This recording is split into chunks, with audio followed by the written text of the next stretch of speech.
주식을 안 하는 돈보라는 이날 처음으로 주식을 매수했습니다. 이 빅스 지수라는 이 지수만 유일하게 엄청나게 폭등을 합니다.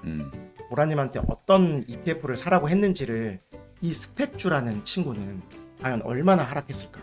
자산의 가치를 상승시키는 것이 아니라 이 캐시플로우를 만드는 게 핵심이라는 걸 5월만 수익이고 5월만 이렇게 나온 거라고? 네네 5월만 한번 확대해 볼게요. 저희가 네네 단기 투자자들은 빨리 죽어. 그러니까 돈을 많이 버는데 빨리 죽어요. 목숨이 목숨이 실제로 생명. 실제로 생명이 데이 트레이딩 빨리 죽어요. 왜냐면 진짜 감정 기복이.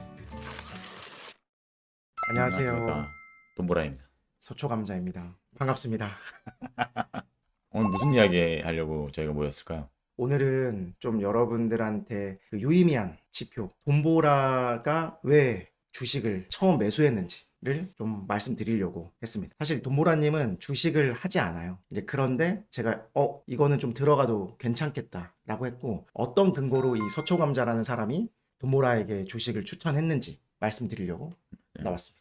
그래서 원래 제가 주식을 하지 않아요. 주식을 하지 않는데 생일날 전화를 해서 소초감자님께 이거 좀 아니지 않아? 라는 이야기를 드리면서 이제 이 오늘의 컨텐츠가 시작되는 겁니다. 그 전에도 사실 주식 사고 싶다고 했었잖아요. 맞아요. 기억나죠? 맞아요. 그러니까 주식 이거 사면 안 돼? 라고 했을 때 제가 어떻게 얘기했는지도 보라님이 좀 말을 해주세요. 사지 말라고 했죠. 맞아요. 사지 말라고 했습니다. 왜 사지 이게 말라고 했지 그때? 좀 비싸다고 생각했기 때문에. 맞아요. 그러니까 좀 더 구체적으로 말씀드리면 보라님이 매번 이렇게 연락이 와서 지금 나 미국 주식 사면 안 돼? 라고 연락을 했었어요. 그때마다 제가 안 샀으면 좋겠다. 난 지금 비싸다고 생각하다. 이게 계속 좀 말렸었죠. 근데 이제 제가 이건 사도 괜찮겠다 라고 얘기를 했었죠. 맞습니다. 네. 그거에 대해서 오늘 설명드리려고 나왔습니다. 서초감자님의 돈보라 주식 매수기와 함께 어떤 지표를 보면 도움이 되는지 공모주 스펙주에 대해서도 또 말씀해 주실 거죠. 네네. 오늘 주제는 돈보라한테 왜 주식을 사라고 했는가, 그리고 나서 스펙주는 왜 안전한가, 이 두 가지의 패턴으로 갈 겁니다. 주식을 안 하는 돈보라는 이날 처음으로 주식을 매수했습니다 라는 걸 주제로 한번 말씀을 드려볼게요. 사실 제가 돈보라님한테 연락을 받았는데 4월 7일 날, 혹시 여러분들 기억하시나요? 최근이고 한 달 전이죠. 이때 마침 그 트럼프가 관세 이야기를 하면서 미국 나스닥이 굉장히 하락을 많이 했습니다. 그래서 4월 7일 기준으로 14,784포인트 정도로까지 떨어지거든요. 굉장히 많이 떨어졌어요. 그래서 이거는 너무 많이 떨어진 게 아닌가? 라고 생각해서 저는 기회라고 생각했고, 근데 이제 놀랍게도 나머지 지수 자체가 다 떨어집니다. 다우 지수도 5% 하락하고요. 나스닥도 5%, 나스닥 100은 6%, S&P도 5.97% 하락해요. 그러니까 지수가 이 정도 떨어지는 건 시장이 굉장히 공포스럽다는 거거든요. 그리고 나스닥뿐만 아니라 중국도 굉장히 많이 떨어졌고, 그 다음에 유럽도 굉장히 박살이 나죠. 그리고 비트코인. 그러니까 사실은 저는 이걸 볼 때 비트코인이 생각보다 잘 버틴다라는 생각을 했어요. 그렇죠. 그러니까 이걸 보면은 비트코인이 정말 좋은 자산으로 인정을 받고 있구나라는 걸 이때 한번 좀 캐치를 했습니다. 그런데 이제 앞에 보면 이 빅스 지수라는 이 지수만 유일하게 엄청나게 폭등을 합니다. 그래서 이 빅스 지수에 대해서 좀 설명을 하려고 해요. 그러니까 빅스 지수는 보통 우리는 공포 지수라고 얘기합니다. 좀 쉽게 설명을 드리면 앞으로 주식 시장이 얼마나 출렁거릴지를 나타내는 지수예요. 숫자가 높으면 투자자들이 불안해하고 있다는 뜻이고요. 숫자가 낮으면 시장이 평온하다는 뜻입니다. 빅스 지수에서 10 이하면 매우 안정적인 시장입니다. 그러니까 극도로 낮은 변동성을 지지고 있고 시장이 굉장히 안전하게 흘러가고 있다는 걸 의미해요. 그리고 한 11에서 20 정도가 일반적인 수준의 변동성을 가져요. 그러니까 평온한 시장이라고 보시면 돼요. 21에서 30 정도가 변동성이 굉장히 증가하는 시기예요. 그래서 이제 주의를 좀 요하는 시기고요. 그리고 31 이상이 되면 굉장히 높은 변동성을 가지고 시장은 굉장히 불안하거나 또는 공포 상태로 갑니다. 일단 역대 최고치를 보면 2008년 10월에 금융위기 당시에 이 빅스 지수가 89.53으로 굉장히 높은 수치를 찍습니다. 그러니까 최고 수치를 찍어요. 30일 이상만 되더라도 굉장히 공포에 사람들이 졌는데 89가 됐다는 건 이 당시는 진짜 경험해보지 못했지만 굉장한 공포였겠죠. 그리고 역대 최저치는 2017년 18.56입니다. 그러니까 10 이하니까 매우 안정적인 시장이라고 했죠. 그리고 장기 평균으로 보면 약 19.4 정도 됩니다. 오늘 저희가 촬영하는 날짜가 5월 23일이거든요. 맞아요. 현재 19.899. 그러면 이제 19.89. 평균적인 딱 네. 지금 평균에 맞춰져 있었죠. 그렇죠. 맞죠? 맞습니다. 저는 이 증권 플러스 어플을 다운 받으면 아. 여기에 이제 빅스라고 치면 이런 차트가 나옵니다. 네네. 그래서 여기 보시면 이때가 4월 7일이었고 이 빅스 지수가 60까지 치솟았죠. 와우. 31 이상이면은 굉장히 높은 변동성을 지니는데 이때 60까지 찍었다는 건 굉장히 시장이 공포였다. 그래서 저는 4월 7일 날 이 빅스 지수를 보고 사람들이 굉장히 공포스럽다고 느꼈는데 나스닥 가격을 보니까 굉장히 많이 빠져 있었고 맞아요. 저는 사실 미국 주식이 좀 비싸다고 생각해서 그 전에 사실 거의 다 매도를 했거든요. 네네. 근데 사실 좀 더 갔어요. 더 가서 좀 마음이 아팠는데 그렇지. 근데 그럼에도 불구하고 지금 싼 구간이 아니라고 생각해서 그냥 미국 주식을 하나도 안 들고 있다가 이제 이렇게 기회가 왔을 때 이렇게 담았습니다. 미국 나스닥 100도 담았고 이제 이 당시에 이제 코스피 200 네. 지수도 좀 담았습니다. 놀랍게도 주식을 하나도 안 하는 돈보라님이 딱 장이 시작하고 저한테 전화가 옵니다. 그래서 이걸 묻고 싶었어요. 이거 주식을 하나도 안 하는 돈보라는 이렇게 공포장에서 저한테 전화 와서 지금 나 나스닥 사도 돼? 라고 어떻게 물어볼 수 있었을까라는 걸 좀 궁금했어요. 사실 이제 부동산만 알고 있다 보니까 뭐 코인을 해본 적도 없고 그쵸. 주식도 한번 해본 적 없고 이러다 보니까 그런데 이제 뉴스를 아침마다 보다 보니 근데 이렇게까지 많이 떨어지는 건 좀 문제가 있지 않나? 라는 수준까지 왔다는 걸 느꼈어요. 왜냐면 부동산으로 보면은 거의 고점 대비 30%면은 진짜 와르르 무너진 거잖아요. 그쵸. 나스닥이 저렇게까지 무너진다는 건 말이 안 되는 것 같은데. 그러니까 사실은 관세 때문에 많이 심각하다는 건 알고 있었는데 이건 지금 들어가야 될 때가 맞는 것 같다. 제가 원래 그 전까지는 돈보라님을 그냥 안 샀으면 좋겠다 개인적으로 더 올라갈 수도 있는데 나는 지금은 그냥 현금 보유했으면 좋겠다라고 얘기를 했었거든요. 근데 이날은 분할 매수해도 괜찮겠다 좀 들어가는 게 좋겠다라고 얘기를 했었습니다. 네. 그게 저는 이 빅스 지수를 토대로 얘기를 드린 거예요. 사람들이 공포에 젖어 있을 때가 가장 가격이 매력적인 구간일 때가 많았거든요. 내가 궁금한 게 있어. 네네. 2017년도에 아까 보면은 역대 최저치였잖아요, 빅스 지수가. 네네네. 근데 제가 알기로 이때도 주식은 쌌거든요, 되게. 네, 그쵸. 그렇지 않나요? 맞아요. 21년도 유동성이 확 움직이면서 2021년까지 모든 자산이 다 올라갔잖아요. 그쵸. 그래서 이때는 사실은 저는 개인적으로 이 주식을 할 때 이럴 때는 매도해야 된다고 생각하는 사람입니다. 평온할 때는. 물론 당연히 전제 조건은 사람들의 심리가 지금 굉장히 안정감을 느낀다는 거고 계속 가격이 올라갈 거라는 기대가 많이 반영돼 있는 거거든요.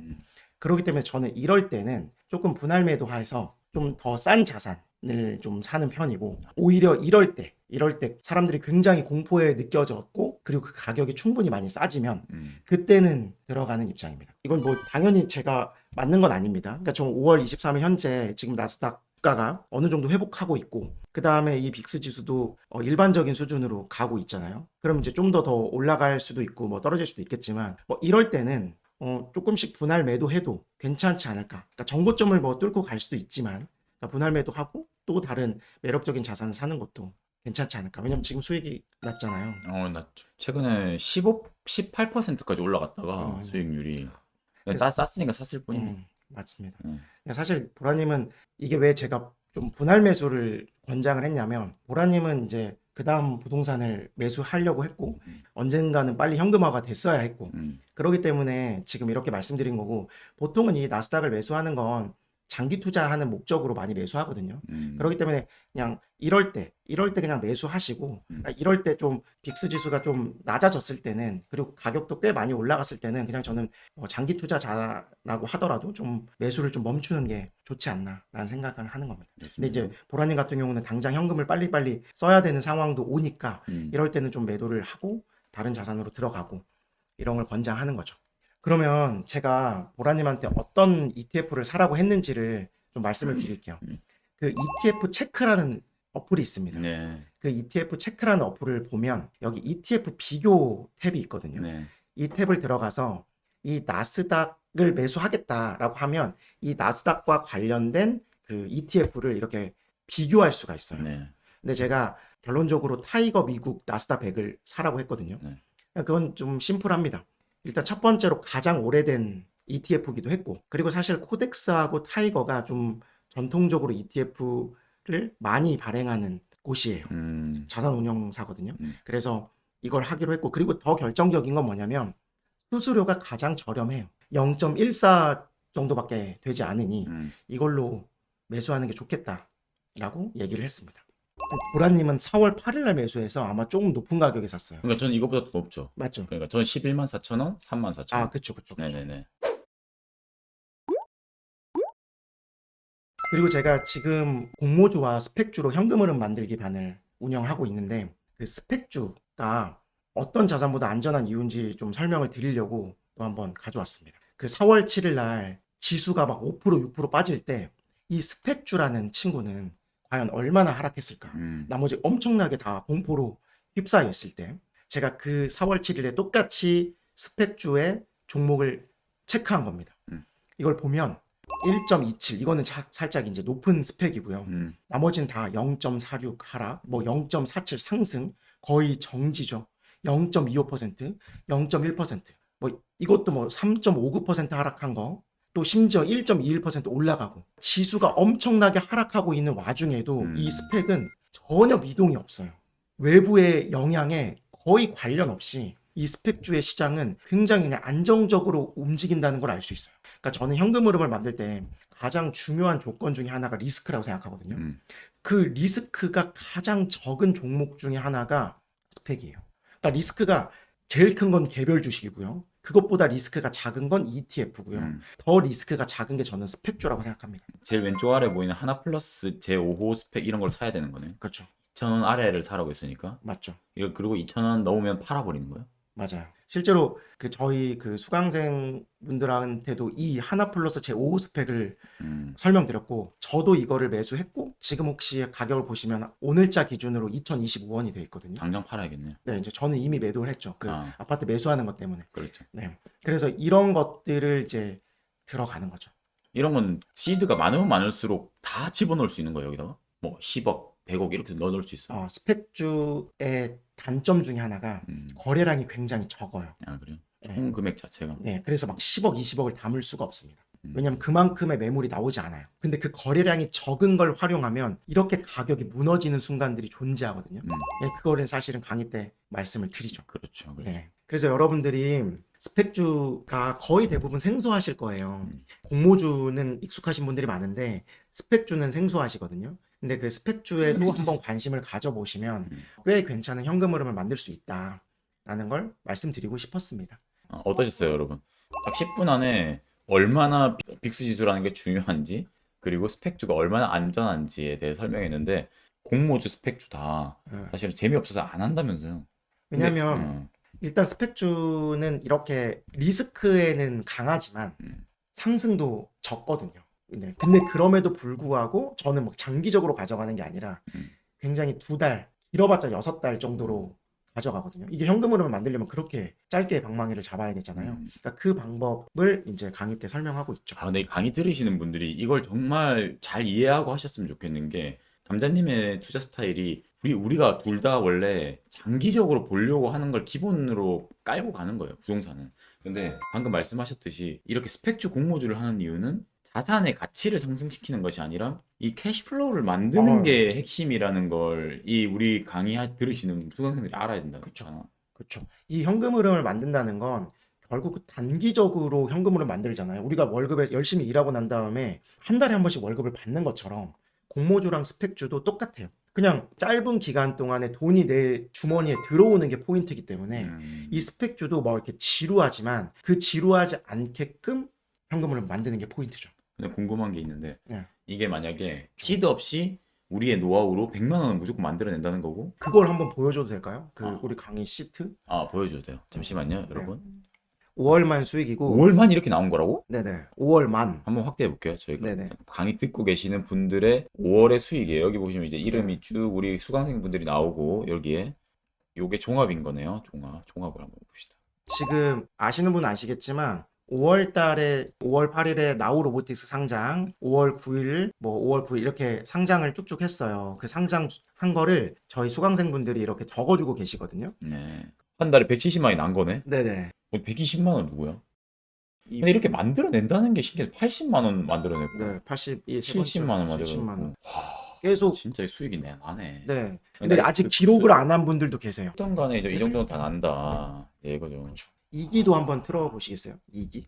언제 시작하신 분들이죠? 4월 강의 들으신 분이죠. 와. 그러니까 이거는 지금 사실 공모주로 난 거고요. 아, 스펙도 또 스펙- 따로 있네? 스펙주로는 지금 개별적으로 하고 있고, 제가 스펙은 가격이 싼 구간이 왔을 때만 들어가길 권장하거든요. 근데 이게 어떻게 공모주처럼 막 매도를 빨리 해야 되고 이런 건 아니잖아. 아니죠. 딱 그 가격이 왔을 때 그쵸. 비싸졌을 때 그쵸. 싼 가격에 사서. 맞아요. 어쨌든 간에 우리가 주식은 변동성이 많아서 저는 사실 위험하다고 생각을 계속 하고 있어요, 사실. 주식에 10억, 20억, 뭐 비트코인 10억, 20억을 못하는 사람이야. 저는. 그리고 대다수의 사람들이 많이 못할 거예요. 그러니까 저는, 그리고 그걸 하는 사람들은 진짜 야수의 심장이거나, 그리고 저는 개인적으로 그런 사람들이 수명이 짧을 것 같다. 빨리 죽을 것 같다는 생각을 해. 왜냐면 진짜 감정 기복이 너무 심할 거 아니에요? 뭐 내가 하루에 10억 1억씩 잃어버린다던데. 하루에 1억씩 잃고 하루에 막 1억씩 벌고 이러면 이 감정 기복이 너무 심하잖아요. 실제로 주식시장에서도 장기 투자자들은 오래 살아요. 근데 이런 식으로 안 한다는 거지. 그렇죠. 단기 투자자들은 빨리 죽어. 그러니까 돈을 많이 버는데 빨리 죽어요. 목숨이? 목숨이 아, 실제로 생명. 실제로 생명이 빨리 죽어요. 데이 트레이딩 빨리 죽어요.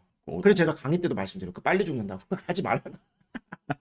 진짜 그 빨리 죽는데 돈을 열심히 벌어. 돈을 많이 버는데 그 감정 기복이 너무 심하단 말이야. 막 너무 중요한 포인트. 행복해봐. 내가 아침에 1억을 벌었어. 그럼 너무 신나가지고 막 그럴 거 아니에요. 근데 만약 1억 잃었어. 뭐 어떻게 할 것 같아? 그렇지. 돈을 많이 버는 입장에서는 제3자가 봤을 때는 와, 돈을 많이 벌었네요. 그러니까 돈을 많이 버는 방법은 저것이구나 하고 보일 수 있지만 사실 우리가 삶을 산다는 게 돈을 많이 버는 것만으로 그렇지. 사실 모든 걸 할 수는 없는, 없죠. 이야기할 수 없는 거잖아요. 오래 살아남는다는 거는 그 시장에서 오래 살아남는 것도 중요하지만 우리 일상, 맞아. 가족 그렇죠. 이런 데서 중요하다 보니까 저희가 사실은 데이 트레이딩을 추천하지 않아요. 일단 저는 개인적으로 거의 대다수가 이런 것 같아요. 내가 돈을 번다는 건 내가 첫 번째로 행복하고, 그리고 내가 행복하면서 동시에 우리 가족도 행복하고, 그리고 우리 자녀들도 행복하고, 우리 부모님도 행복하고, 이런 게 본질 아니에요? 그렇지. 아니겠어요? 많은 사람들이 이 돈을 벌려고, 이 내가 돈 버니까 그 가족들하고 불행해지는 거야. 나 오늘 단타 쳐야 되니까 절로 가. 나 임장 가야 되니까 절로 가. 나 임장 보고서 써야 되니까 나한테 말 걸지 마. 뭐 이렇게 되잖아요. 예민해지고. 근데 그게 순서가 좀 바뀐 거죠. 좋습니다. 오늘 1편을 이렇게 마무리해보고 빅스 지수 그리고 스펙주 그리고 지금 이제 서초감자님이 강의하고 계시는 공모주와 스펙주 핵심에 대해서 말씀을 드렸고요. 2편에서는 서초감자님의 본격적인 서초구 매수기에 대해서 한번 이야기 나눠보겠습니다. 1편은 여기까지 하겠습니다. 감사합니다. 그 선을 가족끼리 찾는 게 참 중요한 것 같아요. 맞아요. 어떻게 투자를 했고, 그리고 서초구 아파트 투자 후에 지금 삶의 변화가 어떤 식으로 흘러가고 있는지, 당연히 좋은 점만 있는 건 아니에요. 그러니까 사실 힘든 점이 있죠. 아내랑 제가 합의하에 서초구로 매수했기 때문에 가능한 것 같아요. 그 근데 방향이 만약에 동의가 안 됐으면 나 혼자 사고 싶어서 만약에 샀다면